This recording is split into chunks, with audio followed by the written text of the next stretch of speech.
Hey, I've had some people who have been reading my latest book, Closing the Distance in Distance Learning, and they happen to be business folks, not teachers, who have been writing to me saying, hey, when's the book going to come out for us? I learned so much and I'm going to be using what you're telling the teachers on my own Zoom calls and working with my team.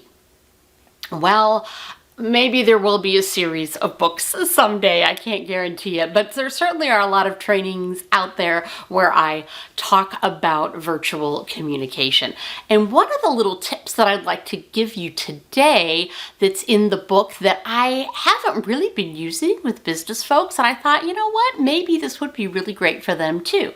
One of the things that I tell the teachers is when they're setting up their space, wherever they're coming to their students from, to make sure that there's something personal in the space that tells the students a little bit about themselves.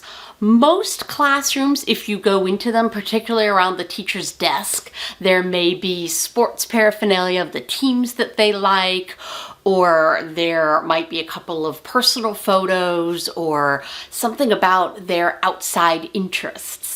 Or book covers that they've read of their favorite books, things like that. And so I was encouraging the teachers to make sure that there's something like that in their environment to make it feel a little bit more like the classroom and to give the students a little clue as to their personality outside of school. And that got me thinking, well, as business people, why don't we do that ourselves? Now, I know right here in this particular location, I'm not helping in that way. I am not practicing what I'm preaching. But I have been thinking about that for my usual Zoom spot, that I should decorate it a little bit more with things that I love, or the articles perhaps that I've been quoted in, something to make the space a little bit more personal. So maybe those changes will be coming soon. I don't know, it would be a kind of an excuse to go out and do a tiny bit of shopping, or at least to go online and look for some wall art or something that might give a clue into my day-to-day personality. And that might be something great for you as well as a business owner, to put something in your background that gives a clue about you. It's a great conversation starter sometimes if you need something to talk about.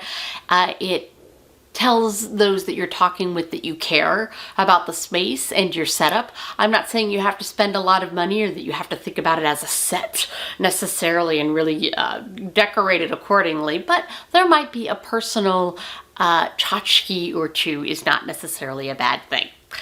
So there you have it. There's your tip for today that comes straight out of my book.